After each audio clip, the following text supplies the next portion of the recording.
함께 은혜 받으실 말씀은 신약성경 요한복음 20장 24절에서 29절까지의 말씀이 되겠습니다. 요한복음 20장 24절에서 29절까지 말씀입니다. 우리 성경을 펴시고 함께 봉독하시겠습니다. 시작. 12 제자 중에 하나로서 디두모라 하는 불리는 도마는 예수께서 오셨을 때에 함께 있지 아니한지라. 다른 제자들이 그에게 이르되 우리가 주를 보았노라 하니 도마가 이르되 내가 그의 손에 못자국을 보며 내 손가락을 그 못자국에 넣으며 내 손을 그 옆구리에 넣어보지 않고는 믿지 아니하겠노라 하니라. 여드레를 지나서 제자들이 다시 집 안에 있을 때에 도마도 함께 있고 문들이 닫혔는데 예수께서 오사 가운데 서서 이르시되 너희에게 평강이 있을지어다 하시고 도마에게 이르시되 내 손가락을 이리 내밀어 내 손을 보고 내 손을 내밀어 내 옆구리에 넣어보라. 그리하여 믿음 없는 자가 되지 말고 믿는 자가 되라. 도마가 대답하여 이르되 나의 주님이시요 나의 하나님이시니이다. 예수께서 이르시되 너는 나를 본고로 믿느냐? 보지 못하고 믿는 자들은 복되도다 하시니라. 아멘. 할렐루야. 참 무더운 한 주간을 보냈습니다. 주님 안에서 평안하게 잘 보내신다고 저는 믿습니다. 계속 26일 동안 네 자리 숫자의 확진자가 좀처럼 줄어들지 않습니다. 계속해서 언제가 끝날지 모르는 상황에서 또 제한 예배를 우리가 드리고 있는데요. 또 성전에서 또 가정에서 예배드리는 모든 성도님들, 그것이 바로 하나님 앞이라 생각하시고 신령과 진정으로 예배 드리셔서 오늘도 하나님이 기뻐 연락하시는 참된 예배자로 온전히 나아가시기를 주님의 이름으로 축원을 드립니다. 한번 제 말을 큰 소리로 따라해 주시기 바랍니다. 나는 존귀한 하나님의 자녀입니다. 믿으세요? 그래요, 여러분. 존귀한 하나님의 자녀들은 누가 지키십니까? 하나님이 지키세요. 불꽃 같은 눈으로 당신의 오른손으로 우리를 붙잡고 계심을 믿으시고요. 상황이 아무리 힘들어도 이 믿음 놓지 마시고 날마다 주님과 동행하는 우리 성도님 모두가 되시기를 주님의 이름으로 축원을 드립니다. 오늘 저는 이 본문 말씀을 가지고 한 사람의 소중함과 영향력이란 제목으로 여러분과 함께 은혜를 나누려고 합니다. 여러분, 우리는 민주주의 국가인 대한민국에서 살아가고 있습니다. 자, 민주주의 사회는 다수에 의해서 움직이는 공동체입니다. 국회에서도 여러분 의석이 많은 정당이 정치를 좌지우지하는 것을 우리는 보고 있습니다. 그래서 민주주의 사회에서 숫자의 힘은요, 다수의 힘은 대단한 힘, 대단한 영향력을 끼치고 있다는 것이지요. 그러나 여러분, 지나온 역사를 우리가 뒤돌아보면요, 의외로 다수가 아닌 단 한 사람에 의해서 한 시대가 움직여지는 경우도 많이 있다는 것이지요. 성경의 한 가지 예를 들어보겠습니다. 사무엘상 17장을 보게 되면요, 하나님을 조롱하고 하나님을 모독하는 블레셋 사람 중에 키가 9피트나 되는, 그러니까 몇 센티미터로 환산하니까 2m 83cm나 되는 거구, 그냥 이 사람이 아니죠. 이거는 거대한 거인 골리앗을 앞세우고 블레셋이 이스라엘을 공격해 온 것입니다. 당시 이스라엘의 운명은 골리앗 한 사람의 손에 달린 것처럼 보였습니다. 사울왕과 이스라엘 군대는 골리앗 한 사람들의 이 하나님을 조롱하는 그 소리를 들으면서도 아무런 반응을 못합니다. 두려워서 무기력하게 벌벌 떨고 있는 거예요. 그 당시 상황은요, 이제 모든 블레셋 사람들의 종이 되는 것밖에 이스라엘이 선택할 것이 없었습니다. 그러나 그 절대절명의 위기에서 이스라엘을 건진 사람은 단 한 사람, 누구였습니까? 다윗이었습니다. 다윗은 하나님을 의지하는 절대적인 믿음으로 하나님을 모독하는 골리앗 앞에 당당하게 나갑니다. 그리고 자신의 손에 익숙한 물맷돌 5개를 가지고 만군의 여호와 이름으로 나가는 거예요. 하나님 여호와 이름을 망령하는 그 골리앗 앞에 눈을 부르르 끓는 눈을 바라보면서 물맷돌을 던지기 시작합니다. 첫 번째 한 방울 휙 하다가 탁 돌렸는데 강아지처럼 알았던 다윗이 오니까 투구를 벗은 거예요. 그 틈, 눈 사이 정수리에 물맷돌이 정확하게 얼마나 속도가 빨랐는지 박혔다고 성경은 기록합니다. 그 일로 멋지게 소년 다윗 한 사람으로 멋진 승리를 경험합니다. 이 모습을 지켜본 이스라엘 백성들은 다시 큰 용기를 얻게 되었고 도망가는 블레셋 사람들을 쫓아가 모두 살해함으로 이스라엘은 대승을 거두게 됩니다. 여러분 보십시오. 한 사람 골리앗으로 인해 이스라엘에 큰 위기가 찾아왔지만 다윗 한 사람으로 인해 이스라엘이 구원받은 역사가 일어나게 된 것입니다.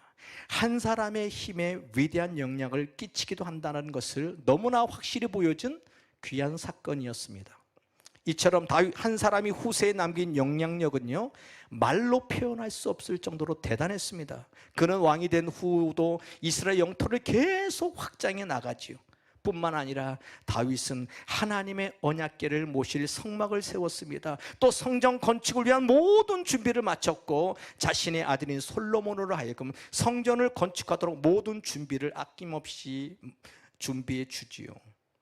여러분, 제가 오늘 서두에 말씀드린 다윗처럼 오늘 이 자리에 예배하고 또 가정에서 예배 자리에 있는 여러분 한 사람이 이런 믿음의 사람으로 무장이 된다면 여러분의 삶에 얼마나 멋진 일들이 벌어지겠습니까? 한번 상상해 보십시오. 그러나 여러분, 다윗처럼 한 사람으로 인해 너무나 많은 사람이 고통을 받는 경우도 얼마든지 있습니다. 대표적인 사람을 들라면 히틀러입니다. 독일의 히틀러지요. 1930년대 평화롭던 유럽 사람들의 삶을 한순간에 짓밟아버린 사람이 바로 히틀러 한 사람이었습니다.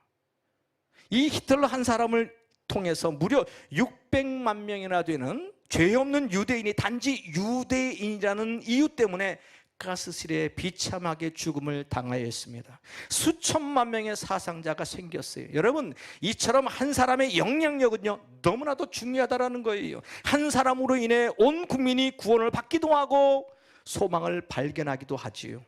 그런가 하면 한 사람으로 인해 수백만 명의 인명이 죽음과 고난을 당하기도 한다는 것입니다. 그렇습니다. 한 사람이 잘하면 온 가정에 행복이 있습니다. 한 사람이 잘하면 그 영적 공동체 안에 놀라운 일들이 벌어지는 것입니다. 그리고 그 공동체 안에 기쁨이 있고요, 평안이 있습니다. 그러나 한 사람이 잘못하면 그 반대의 경우가 될 수 있다는 것이지요. 그러므로 이 시간 저와 여러분들이 깊이 깨달아야 될 것은 이것입니다.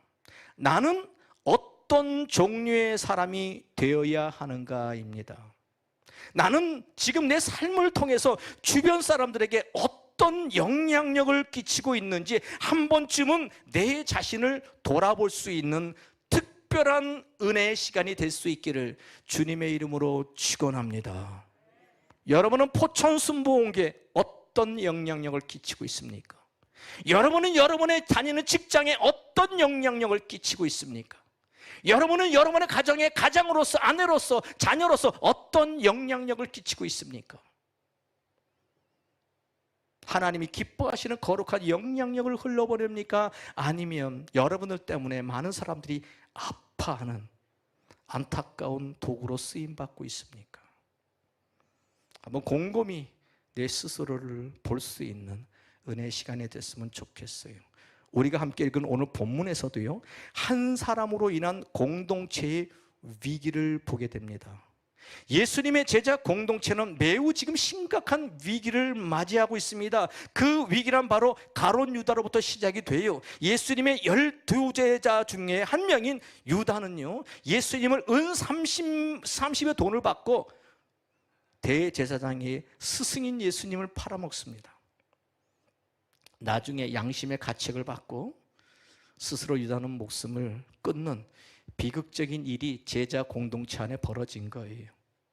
12명이던 제자의 숫자가 11명으로 줄어든 것입니다. 그런데 그나마 11명이라도 하나가 돼야 될 텐데 또 한 번 제자 공동체는요 분열의 위기를 맞이하게 된 것입니다. 그 위기를 초래한 한 사람은 오늘 본문에 등장하는 예수님의 제자인 도마입니다.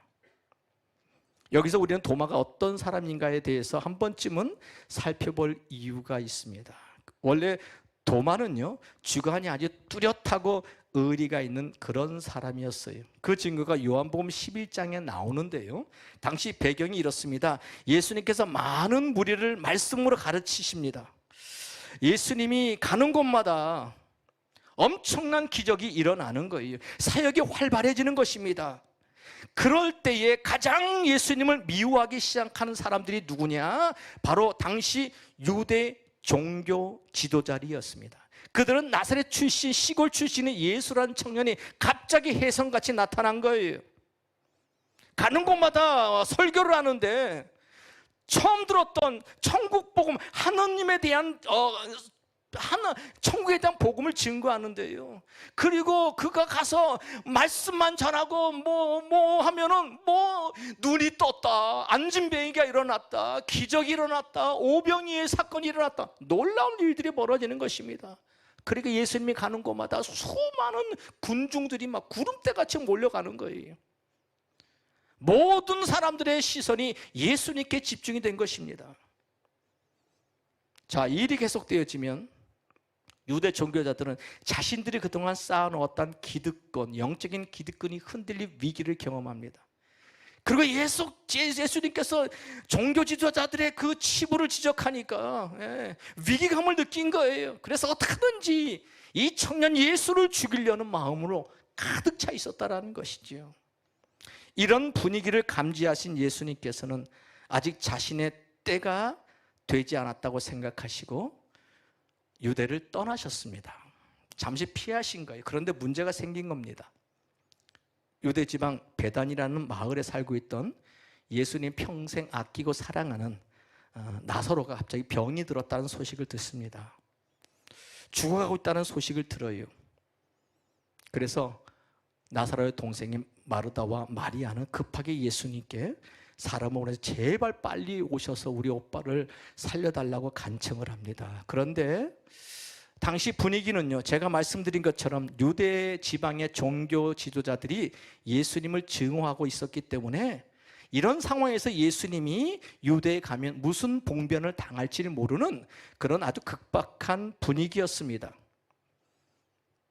도마도 물론 이 상황을 알고 있었죠. 그러던 중에 결국 나사로가 죽었다는 소식을 예수님이 들으십니다. 들으시고 예수님이 유대로 가겠다고 말하는 거예요. 그때 유대로 간다라고 할 때 도마가 예수님께 이렇게 큰 소리로 외칩니다. 요한복음 11장 16절을 같이 한번 읽어봐요. 시작. 디드모라고 하는 도마가 다른 제자에게 말하되 우리도 주와 함께 뭐하러 가자고? 죽으러 가자라고 말합니다. 이게 도마의 모습이에요. 자, 메모리해 두세요. 기억하고 계세요. 자, 도마는 예수님과 함께 죽을 각오가 되어 있는 사람이었습니다. 그는 분명하고 확실한 의리의 사나이였음을 알 수 있습니다. 그런데 대부분의 사람들은 도마를 이런 분명하고 의리 있는 사람으로 생각하지 않습니다. 오히려 그 반대죠. 아주 우유부단하고 의심 많은 사람으로 생각합니다. 그래서 우리가 도마하면 그 앞에 늘 붙여있는 별명이 있습니다. 무슨 도마? 의심 많은 도마.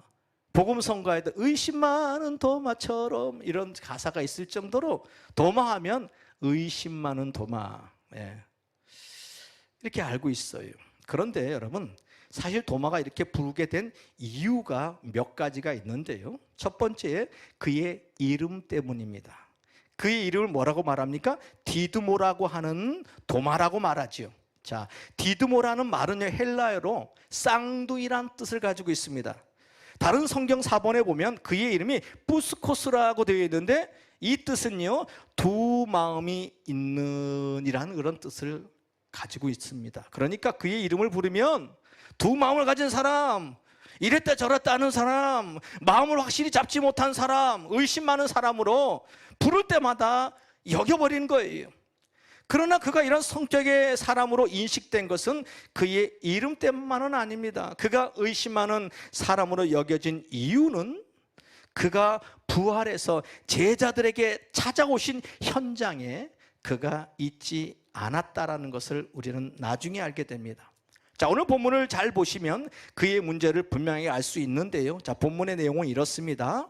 예수님께서 십자가에 달려 죽으신 후에 제자들은 자신들도 이제 예수님처럼 잡혀갈까 봐 두려워서 방에 들어가 문을 잠그고 모두 방 안에 은신해 있었습니다. 꽁꽁 숨어 있었다라는 것이죠.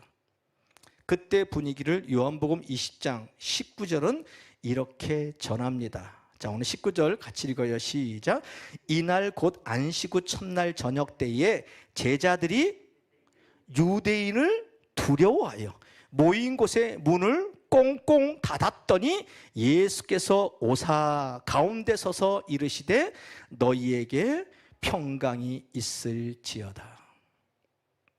지금 상황 이해가 되시지요? 제자들이 겪고 있었던 분위기는 한마디로 두려움이었습니다. 두려움에 사로잡혀 있었다라는 거예요.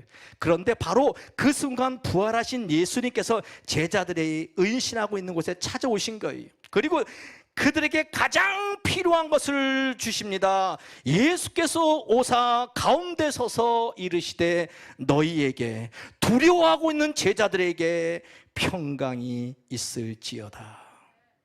두려움에 빠진 제자들에게 가장 필요한 평강의 마음을 주셨습니다.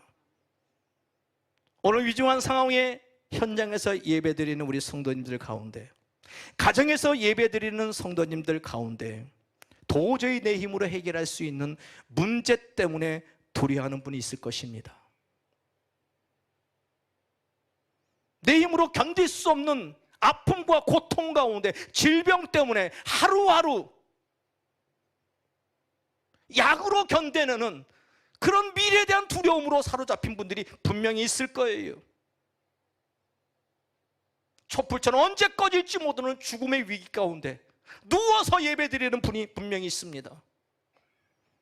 오늘 그런 분들에게, 제자들에게 찾아오시는 그 주님이 오늘 직접 여러분들을 신방하여 주시기를 원합니다. 두려워하는 성도님들에게, 코로나19로 내 미래에 대한 두려움에 사로잡힌 성도님들에게 평강이 있을지어다. 여러분, 이런 두려움에 있는 제자들에게 주님이 오시자 분위기는 완전히 달라집니다. 이어서 20절도 같이 한번 읽어봤으면 좋겠습니다. 이 말씀을 하시고 손과 옆구리를 보이시니 제자들이 주를 보고 두려워하였더라, 기뻐하였더라. 여러분, 다시 사신 예수 그리스도를 만나본 제자들의 반응입니다. 두려움이 사라진 거예요. 기쁨과 평강이 충만해진 것입니다. 제자들이 개인의 마음속에 놀라운 영적인 부흥이, 부활하신 주님을 만나본 그 순간에 임한 것이지요. 그런데 여러분, 바로 제자들에게 영적인 회복과 부흥이 임한 그 은혜의 순간이 도마에게는 불행이었다라는 것입니다. 왜 그랬을까요? 도마에게는 영적 부흥이 일어나지 않았기 때문이죠. 도마에게는 다른 제자들에게 임한 평강도, 기쁨도, 감격도, 영적 부흥도 없었습니다. 두 번째, 그가 의심하는 도마로 불리게 된 이유가 무엇입니까? 그것은요, 그가 예수님이 부활하신 자리에 있었습니까? 없었습니까? 없었기 때문입니다. 꼭 기억하십시오. 24절을 다시 읽겠습니다. 12 제자 중에 하나로서 디드모라 불리는 도마는 예수께서 오셨을 때에 함께 있지 아니한지라. 굉장히 중요한 말씀입니다. 그래요, 도마에게 가장 큰 문제는 무엇입니까? 예수님이 제자를 찾아오셨을 때 그 은혜의 자리에, 감격의 자리에, 구원의 자리에, 회복의 자리에 그가 없었다라는 것입니다. 이것은 나중에 심각한 문제로까지 발전이 됩니다.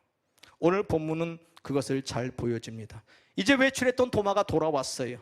제자들이 감격하면서 도마에게 말합니다. 도마야, 너 어디 갔다 왔어? 죽으셨던 예수님이 살아나셨어.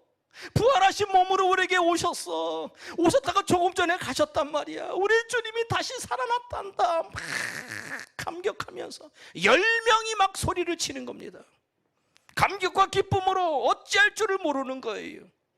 그러나 도마는요, 여전히 표정이 어둡습니다. 그는 짜증을 내면서 이렇게 말하는 거예요. 무슨 정신 나간 소리들이야. 어떻게 죽은 예수님이 다시 살아날 수 있어? 내 눈으로 예수님의 못자국 난 손을 보고 내 손가락을 그 못자국에 넣어보고 내 손을 옆구리에 집어넣고 보기 전에는 너희들의 말을 절대로 믿을 수 없다라고 말하는 것입니다. 이것이 도마의 현재 모습입니다. 태도입니다. 여러분은 10명이 말하면 믿을까요? 안 믿을까요? 믿겠지요. 저도 10명이 막 소리치면 다수에 의해서 살아나실 수 있구나. 저도 막 감격했을 거예요. 와, 그럼 또 다시 오겠는데. 그런데 도마는 그렇지 않았다라는 겁니다. 여러분, 오늘 10명의 제자와 1명의 제자 도마의 대화를 통해서 여러분, 우리가 깨달아야 될 것이 있습니다. 그것은요, 성령의 은혜로 예수님이 임하실 때 반드시 내가 그 자리에 있어야 된다는 것입니다. 다시 말씀드리면 주님이 거하시는 은혜의 자리, 예배 자리에 절대로 빠져서는 안 된다는 거예요. 우리는 말세의 지말에 살아갑니다. 언제 어느 때 예수님이 오실지 몰라요. 천재지변으로 인해서 5분 앞에 내 삶이 어떻게 될지 모릅니다. 오늘 설교 전에 우리 문영장 원사님이 제 방에 오셨어요. 눈물을 글썽거리면서. 권사님이 참 아끼고 또 그 장로님이 참 권사님을 좋아했다라는 주대준 장로님. 제가 청년부에 있을 때 이분 오셔서 간증하고 평생 십자가의 복음을 멋지게 전했던 아주 카이스트 교수요 IT 전문가입니다. 청와대 그 경호실장까지 하셨던 아주 대단한 분이에요. 책도 많이 내셨어요. 주대준 장로님이 오늘 새벽에 소천하셨다는 겁니다. 69세예요. 70도 안 되셨어요. 너무너무 귀한 분이에요. 저도 그 얘기를 듣고 참 마음이 아팠습니다. 대단한 영향을 끼쳤던 분이에요. 멋진 믿음의 삶, 복음의 삶을 사셨던 그분도 새벽에 하나님이 데려가신 거예요. 그분은 지금 주님의 은혜 보좌 앞에 앉아 계시겠죠. 언제, 어느 때 우리가 주님 앞에 올라갈지 모릅니다. 언제, 어느 때 주님이 이 땅에 임하실지 몰라요. 만약 코로나 사태가 더 심해질 때 오실 수 있습니다.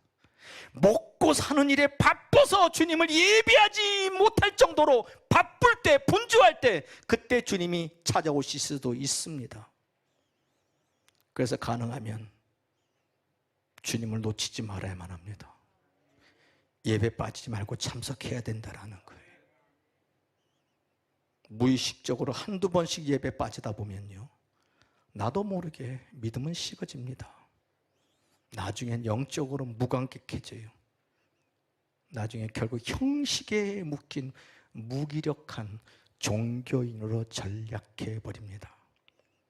그래서 여러분, 영적으로 깨어있는 성도는 누구냐? 오히려 힘들 때일수록 예배 빠지지 않습니다. 우리 성도님은 앞으로 모든 예배 때마다 최선을 다해서 예배하시길 바랍니다. 예배를 통해서 하나님의 음성을 들으셔야 돼요. 그래야 우리의 영혼이 살아납니다. 특별히 요즘 시대에 그렇습니다. 세 번째로, 그가 의심하는 도마로 불리게 된 것은요, 그는 예수님이 하나님의 아들이심을 온전히 믿지를 못했기 때문이에요. 도마의 신앙은 철저히 이성적이었습니다. 철저히 인간적이었다라는 거예요. 그는 예수님을 단지 위대한 스승으로만 알고 있었습니다.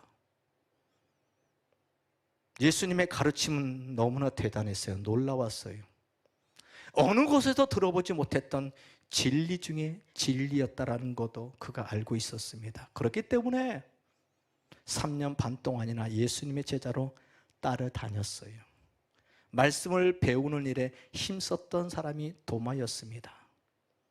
이제 그분을 믿고 따르면 앞으로 로마의 식민지 아래서 신음하는 유대 백성들을 해방시켜 주실 거라고 그는 의심하지 않고 철저히 믿었던 사람입니다. 그래서 제자들과 함께 우리가 예수님을 중심으로 똘똘 뭉치자, 예수님을 위협하는 유대 동교자들과 끝까지 싸우자.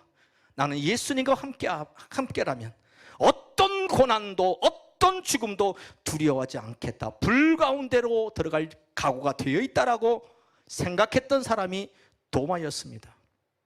이처럼 도마의 생각은요, 너무나 인간적이었어요. 예수님은 단순한 스승이나 지도자가 아니었잖아요. 예수님은 인간이 아닌 하나님의 아들이셨습니다. 도마에게 영원한 생명을 주실 메시아요, 구세주였지요. 예수님은 초자연적인 힘으로 로마를 정복했습니다. 식민지 상태에 있는 이스라엘 백성들을 구원하시기 위해서 쿠데타를 일으키시는 그런 혁명가로만 알고 있었다라는 것입니다. 예수님은 그거 관심이 없으셨어요. 로마를 뒤집는 혁명가가 아니었습니다.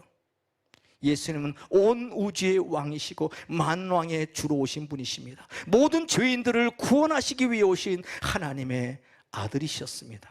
그렇기 때문에 예수님은 도마나 제자들을 무기력하게 죽음으로 끌어가시는 분이 아니셨습니다. 도마에게 함께 죽자라고 말씀하신 분이 아닙니다. 오히려 주님은 나와 함께 살자라고 말씀하시는 분이에요.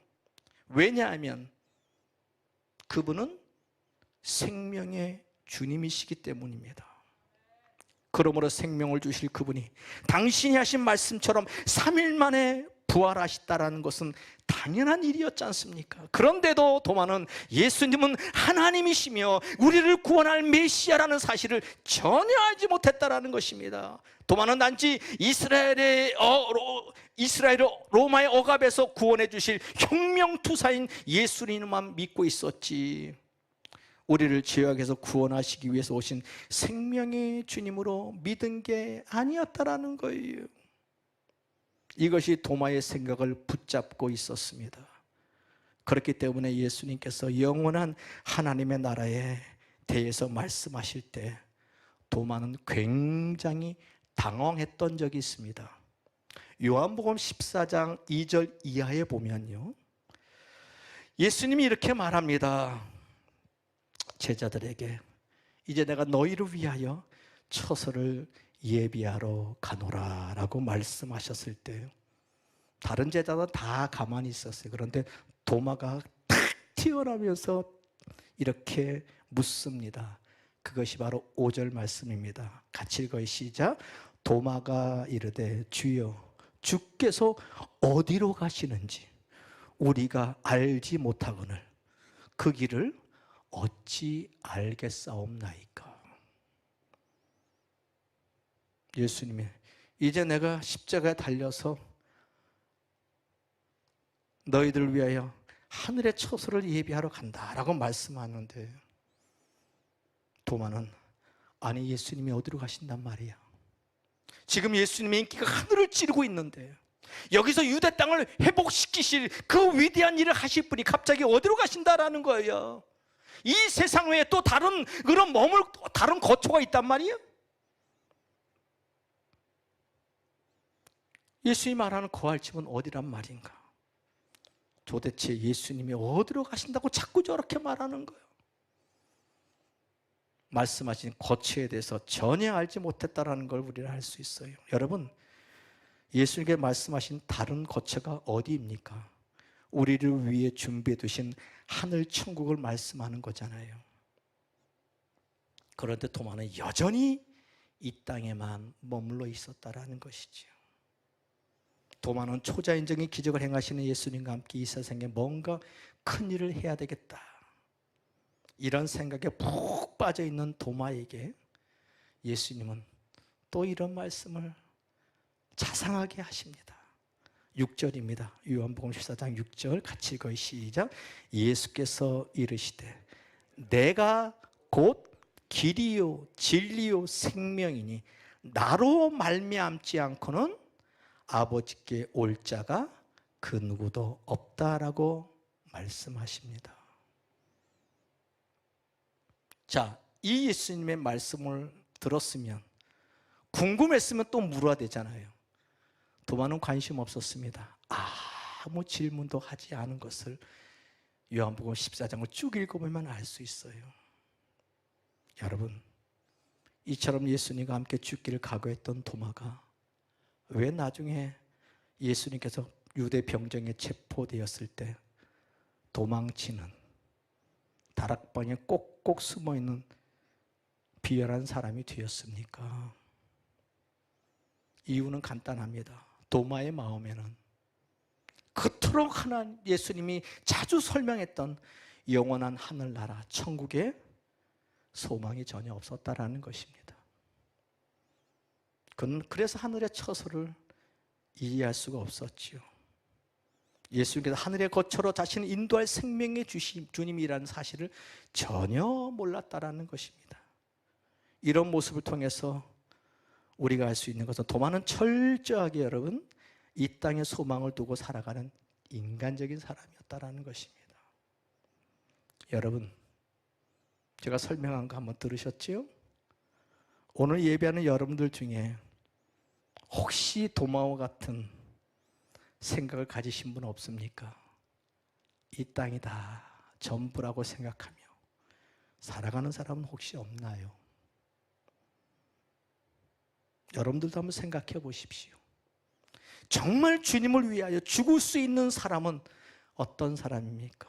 도마처럼 함께 죽으러 가자고 큰 소리만 치는 인간적인 믿음을 가진 사람입니까?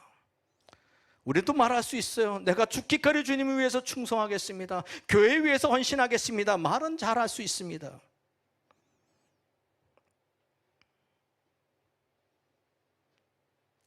정말 주님을 위해서 목숨을 걸 수 있는 사람은 누구냐? 바로 부활의 사건을 믿는 사람입니다. 이 땅의 삶이 다가 아닌 저 영원한 천국에 내 집이 있다라고 믿고 신앙생활하는 사람입니다. 여러분 잘 아시죠? 로마 시대 원형 경기장에 끌려 나왔던 초대교회 성도들 아마 성화를 통해서 보신 분이 있을 거예요. 3일 동안 굶주린 사자굴에 구르릉거리는 로마 원형 경기장에 그리스도인들이 한복판에 끌려 나옵니다. 기회는 계속 있습니다. 예수 부인하면 살아날 수 있어요. 그러나 어른부터 할아버지부터 어린아이까지 부모의 손을 붙잡고 그 원형 경기장에 한 군데 몰려 있습니다. 저기에서는 우글우글 우르릉거리는 이빨이 드러내는 사자들이 뛰어나올 그런 상황입니다. 문만 열리면 그들은 사자밥이 되는 거예요. 그들은요 주님을 찬양했습니다. 하늘 가는 밝은 길이 내 앞에 있으니. 결국 비참하게 사자의 밥이 되는 초대교회 성도들이 있었습니다. 그 누구도 죽음의 자리에서 예수님을 부인하지 않았어요. 목숨을 위해서 비굴하게 구걸하는 삶을 선택하지도 않았습니다. 초대교회 성도들은 기꺼이 순교의 제물이 된 거예요. 이유는 한 가지입니다.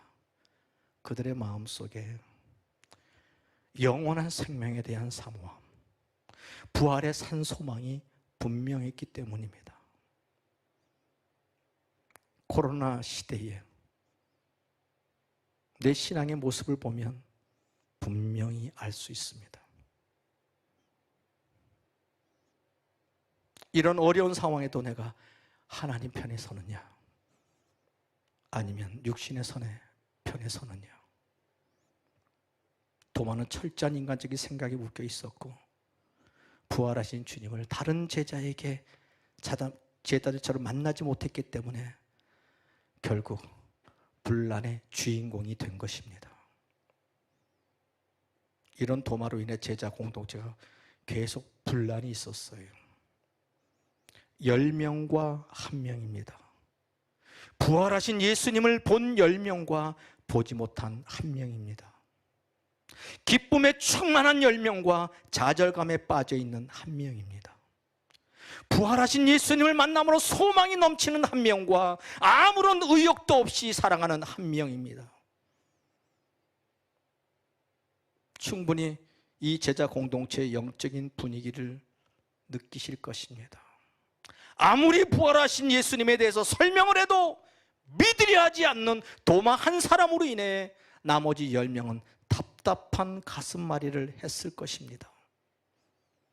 사랑하는 여러분, 오늘날도 많은 성도님들 중에 보면요, 이런 도마와 같이 부활하신 주님을 인격적으로 만나지 못해서 답답하게 신앙생활하는 분들이 얼마나 많은지 모릅니다.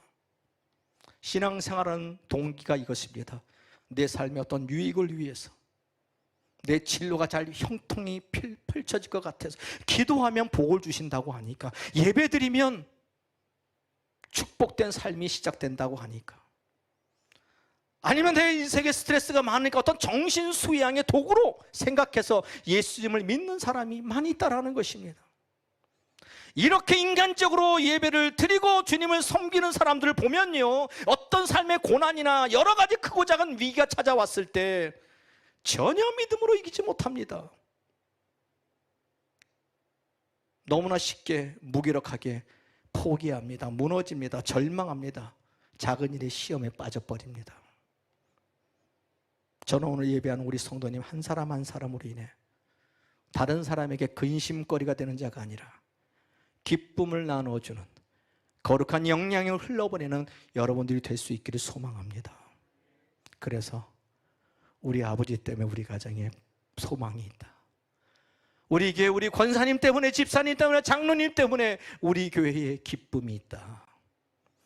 이런 소리를 들을 수 있기를 바랍니다. 자, 그렇다면 도마 이렇게 의심하는 제자로 그 인생이 끝나고 말았습니까? 아닙니다.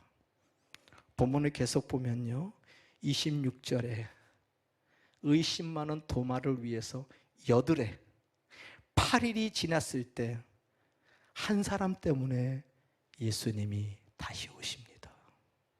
누구 때문에요? 누구 때문에 8일 만에 다시 오셨어요? 도마 때문에 오신 거예요. 그때는 도마도 그 자리에 있었습니다. 그때 예수님은 도마가 말했던 걸 기억하고 계셨어요. 자신의 눈으로 보고 손으로 직접 만져보고 믿겠다고 고집부렸던 도마에게 다가가십니다. 그리고 이렇게 말씀하십니다. 오늘 본문 27절입니다. 같이 읽습니다. 시작. 도마에게 이르시되 내 손가락을 이리 내밀어 내 손을 보고 내 손을 내밀어 내 옆구리에 넣어보라. 그리하여 믿음 없는 자가 되지 말고 믿는 자가 되라. 저는 이 현장에 한번 가봤어요. 내가 도마였다라고 가정하고 제가 이 현장 앞에 갔어요. 그동안 내가 주님을 따랐던 3년 동안의 모든 일들이 주마등같이 흘러들어갔을 거예요. 아마 도마는 다리가 풀렸을 거예요. 아마 저도 그랬을 것 같아요. 발발발발발 떨면서 도마는 무릎을 꿇습니다. 그러면서 아무런 대답도 못해요. 그리고 28절에 도마가 이렇게 고백합니다. 도마가 대답하여 이르되 나의 주님이시여 나의 하나님이시다. 의심 많은 도마, 눈으로 확인하고 손으로 만져봐야 믿겠다고 하는 그 도마를 위해서 우리 주님이 보여주셨어요. 보여주셨어요.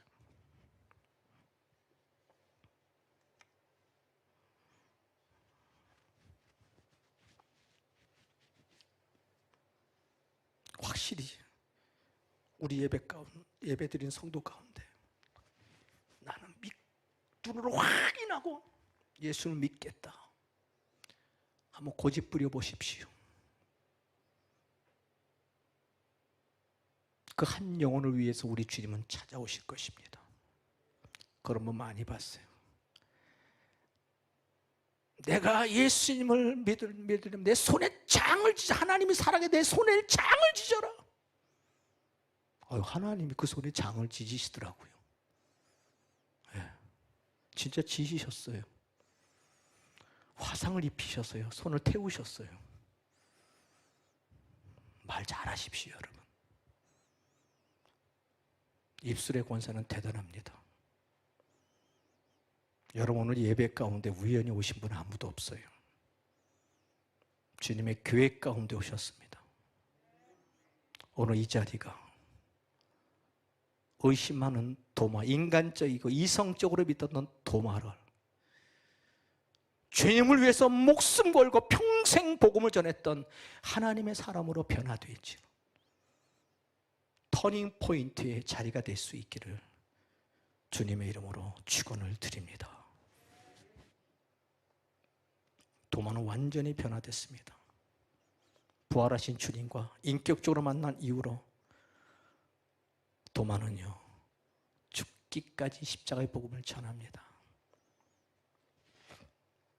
첫 500년 초 유럽의 한 군대가 아프리카 희망봉을 돌아서 남부 인도에 도착했을 때 깜짝 놀랄 현상을 목격합니다.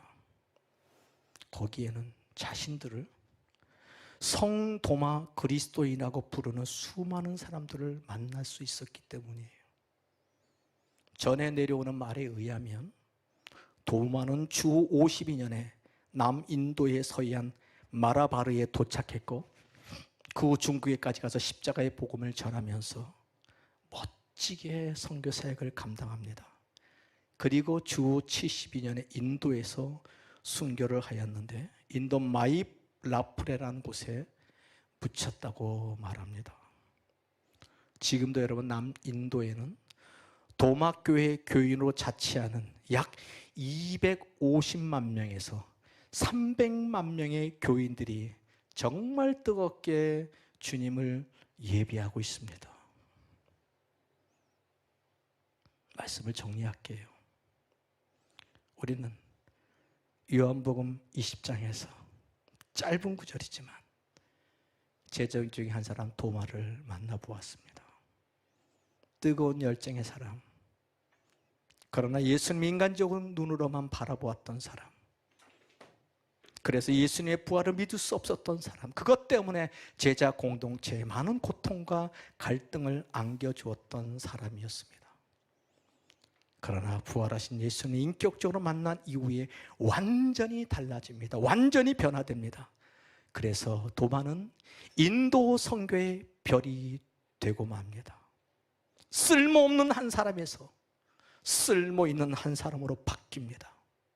그 도마 한 사람의 문제가 나머지 모두에게 고통이 되었고 그 한 사람의 회복된 아름다움이 많은 사람들에게 생명을 나누어 줄 수 있었어요. 여러분, 그렇습니다. 많은 사람이 문제가 아닙니다. 한 사람이 문제입니다. 아담 한 사람의 불순종으로 죄악이 세상에 들어왔다면 예수님의 한 분의 순종함으로 모든 인류에게 생명이 부어진 것입니다. 우리 모두가 도마의 모습을 보면서 지금까지 나는 어떻게 살아왔는지를 깊이 생각해 볼 수 있는 시간이 될 수 있기를 바랍니다. 혹시 나 한 사람 때문에 우리 가족이 힘들게 살아오지는 않았는지, 나 한 사람 때문에 우리 성도들이 힘들지는 않았는지, 나 한 사람 때문에 내가 속한 영적인 공동체의 발전을 가로막지는 않았는지, 아니면 나 한 사람 보이지 않는 헌신된 삶을 통해서 보이지 않는 많은 사람들이 유익을 얻고 있는지, 나의 숨어있는 헌신과 그 순종함을 통해서 많은 사람들이 감격과 기쁨을 누리고 있지는 않은지, 오늘 한 사람 도마를 통해서 진정한 나의 모습을 발견할 수 있는 은혜가 있기를 주님의 이름으로 축원을 드립니다. 특별히 코로나19가 계속되어지는 이 위중한 상황에 영적인 눈이 열려서 내 자신을 깊이 바라보고 내가 어떤 자리에 서 있는지를 확실하게 깨닫고 하나님의 편이라면 그 길을 계속 하십시오. 기뻐하는 길을 간다면 계속 힘차게 그 길을 가십시오. 그러나 여전히 나는 내 육신에 묶여 살아가고 있고 세상이 좋아하는 넓은 길을 쫓아서 같이 흥청망청거리는 그런 믿음 없는 곳에 거하고 있다면 과감하게 그 길을 포기할 수 있는, 그래서 주님 오실 그때에 착하고 청통된 하나님 일꾼으로 인정받을 수 있는 그 한 사람, 하나님이 소중하게 여기시고 거룩한 영향력을 흘려보내신 그 한 사람이 오늘 예배하는 우리 성도님들 되시기를 주의 이름으로 축원합니다. 우리 주대준 장로님 참 존경하는 분이에요. 그 화려한 자리 마다하시고 복음이 필요한 곳이라는 곳은 언제든지 달려가셨어요. 하나님 부르시면 가는 거예요. 5분 앞도 우리는 알 수 없어요. 오늘 하루 나에게 선물로 주신 하루 주님이 기뻐하시고 우리 청년들, 젊은이들 남은 생에 어떻게 사실 것입니까? 무기력하게 아무 소망 없이 살아갈 거예요. 몸은 청년이지만 마음은 나이 많은 어르신처럼 살아갈 것입니까? 아니면 주님이 주신 복음의 야성을 가지고 멋진 인생을 살아가겠습니까? 선택은 오늘 예배하는 저와 여러분들의 것입니다. 군중이 아닌 하나님이 기뻐하시는 제자의 삶으로 하나님이 들어쓰시는 하나님의 사람으로 사느냐, 여러분이 선택하시기를 주님의 이름으로 축원합니다.